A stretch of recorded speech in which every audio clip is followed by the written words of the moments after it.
안녕하세요. 오늘 저희가 함께 깊이 파고들 자료는요. 2025년 12월 21일 예염교회 조덕근 목사님의 주일 오전 설교입니다. 네, 제목은 말씀대로 내게 이루어지이다.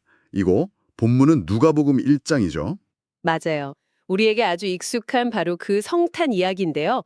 크리스마스 시즌마다 수없이 들었던 이야기잖아요. 그렇죠. 과연 이 설교는 이 익숙한 이야기에서 어떤 새로운 결을 찾아내는지 한번 같이 탐색해 보겠습니다. 네. 이게 크리스마스를 바로 앞둔 시점의 설교라는 걸 감안하고 들으면 더 흥미롭습니다. 아, 시점이 중요하군요. 그렇죠. 아무래도 천사가 마리아에게 나타나서 예수의 탄생을 알리는 그 수태고지 사건에 딱 집중하고 있거든요. 근데 이 설교 전체를 관통하는 가장 큰 매력은요.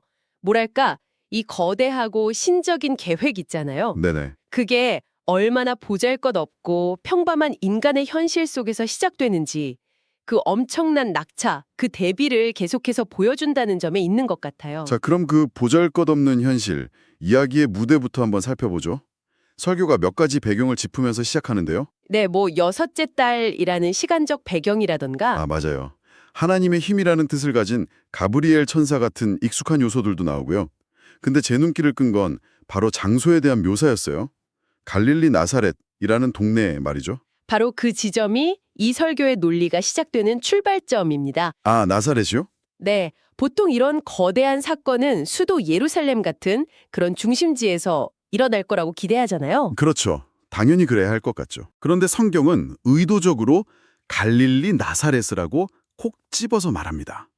이 설교에서는 당시 나사렛이 이스라엘 내에서도 가장 멸시받고 가난한, 말 그대로 깡촌이었다는 점을 아주 강하게 부각시키고 있어요. 깡촌이요. 네, 나사렛에서 무슨 선한 것이 날 수 있느냐라는 말이 있을 정도였으니까요. 와, 요즘으로 치면 지도에도 잘 안 나오는 동네 취급을 받았다는 거네요.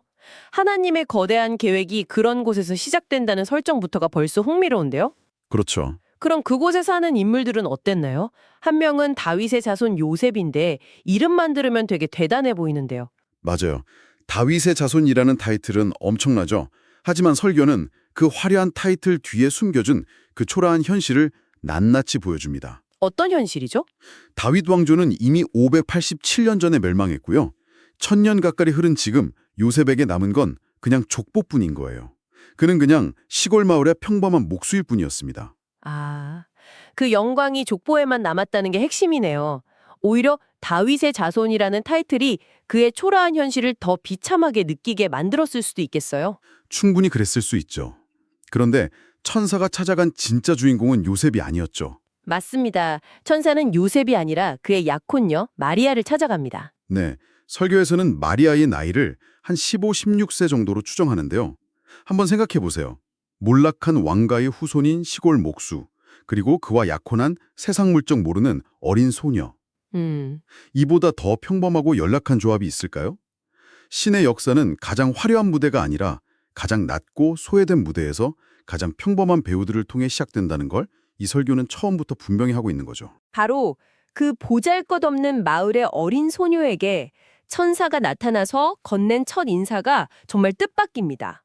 은혜를 받은 자여 평안할지어다. 네, 설교에 따르면 이건 당시 굉장히 높은 신분의 사람에게나 쓰는 뭐랄까 극존칭의 인사말이었다고 하더군요. 그렇죠. 그러니 마리아의 반응은 지극히 정상적입니다. 성경에도 이런 인사가 어찌함인가 하고 몹시 당황하죠. 내가 이런 인사를 받을 만한 사람이 아닌데 라는 생각에 두려움까지 느꼈을 것 같아요. 바로 그거죠.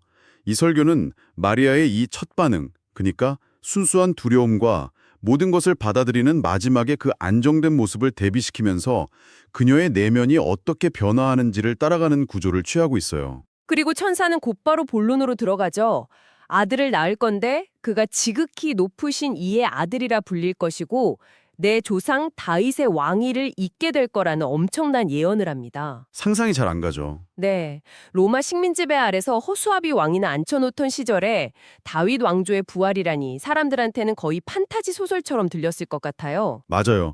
그건 국가적이고 민족적인 거대 담론이죠.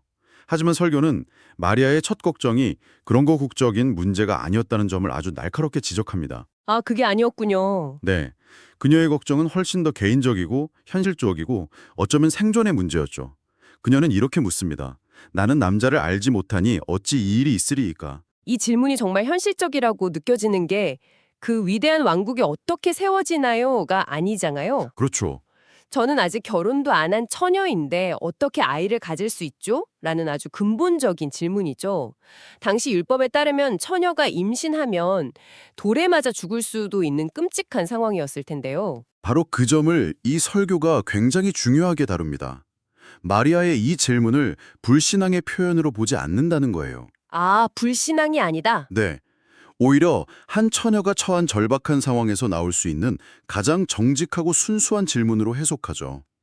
설교에서는 남자를 안다는 것이 성경에서 부부간의 동침을 의미하는 완곡한 표현이라고 설명하면서 이 질문이 그녀의 순결함과 동시에 지극한 현실인식을 보여준다고 말합니다.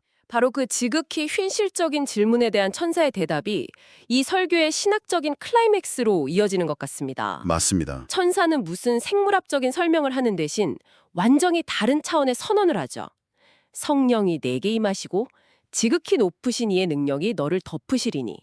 이건 그냥 대답이 아니라 하나의 사건처럼 들려요. 여기서 설교가 아주 흥미로운 신학적 연결을 시도합니다.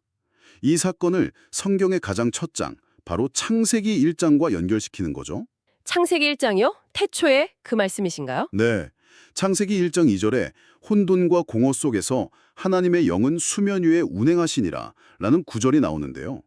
여기서 운행한다는 표현이 정말 시적이에요. 운행한다. 그냥 물 위에 둥둥 떠다니는 게 아니라 원어의 뉘앙스는 어미새가 알을 품듯이 아주 조심스럽고 따뜻하게 생명을 감싸고 있는 이미지거든요. 와, 그건 정말 관점을 완전히 바꾸는 해석이네요. 그냥 놀라운 기적이 아니라 거의 우주적인 리부트에 가깝다는 거잖아요. 바로 그겁니다. 태초에 생명을 만들어내던 바로 그 창조의 에너지가 지금 마리아라는 한 개인에게 집중되고 있다는 뜻이니까요. 정확합니다.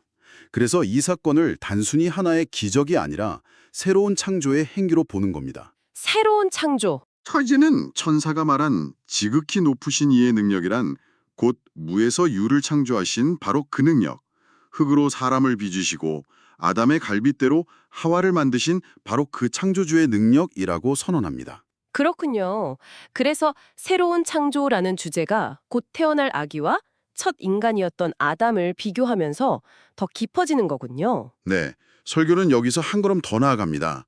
성간에서 아담 역시 하나님의 아들이라고 불렸다는 점을 상기시키죠. 아, 아담도요? 네, 하지만 첫 번째 하나님의 아들이었던 아담은 불순종으로 인류에게 파멸을 가져왔습니다. 반면에 이제 마리아를 통해 태어날 새로운 하나님의 아들 예수는 순종을 통해 구원을 가져와 인류를 위한 새로운 시작, 즉 새로운 창조를 열 것이라는 설명입니다. 와, 이렇게 마리아의 개인적인 사건이 인류 전체의 운명을 바꾸는 우주적인 사건으로 그 의미가 확장되는 거죠. 이 모든 이야기가 한 소녀가 감당하기에는 너무나 거대하고 믿기 힘든 이야기잖아요. 그렇죠. 천사도 그걸 알았는지 이 엄청난 선언을 뒷받침할 만한 현실적인 증거를 하나 제시합니다. 바로 마리아의 친척 엘리사벳이 늙어서 임신했다는 소식이었죠. 맞습니다. 인간적으로는 불가능해 보이는 일이 이미 너의 가까운 곳에서 일어나고 있다는 사실을 알려주는 겁니다. 그리고는 이 모든 상황을 관통하는 핵심 원리를 선포하죠. 그게 뭔가요? 대저 하나님의 모든 말씀은 능하지 못하심이 없느니라. 이 구절이 설교 전체의 결론을 향해 달려가는 엔진 역할을 합니다. 이 설교에서는 유독 말씀이라는 단어를 굉장히 강조하는 것 같아요. 아주 중요한 지적입니다. 설교는 여기서 말씀이 단순히 정보나 메시지를 전달하는 수단이 아니라고 힘주어 말합니다. 그럼 뭔가요? 하나님의 말씀은 그 자체로 창조적인 힘과 능력을 가지고 있다는 거죠.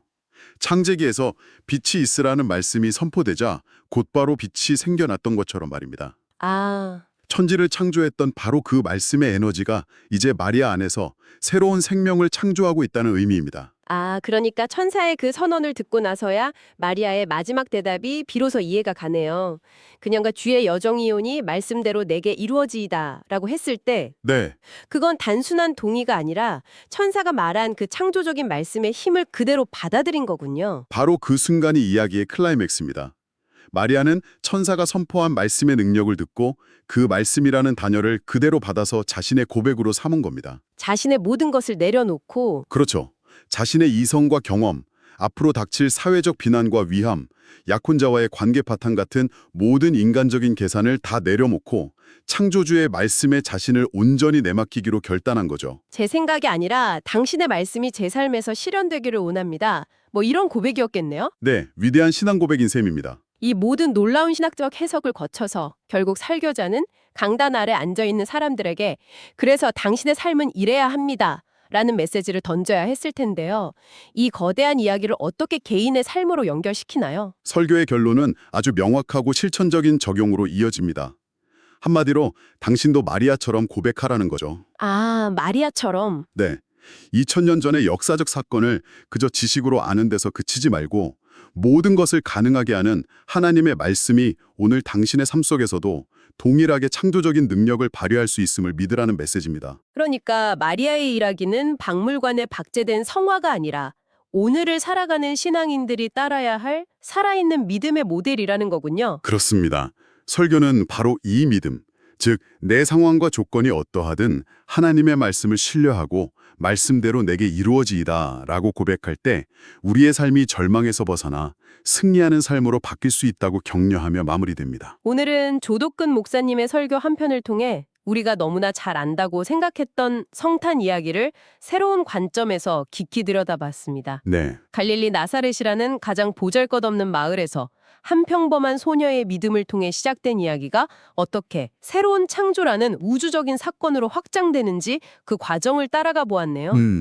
핵심은 인간의 조건이나 상황이 아니라 모든 것을 가능하게 하는 하나님의 말씀이 가진 창조적인 힘이었습니다. 네, 이 설교는 하나의 성경 이야기를 가져와서 믿음이란 신의 창조적 말씀에 자신을 일치시키는 행위라는 핵심적인 신학 원리를 아주 명쾌하게 추출해냈습니다.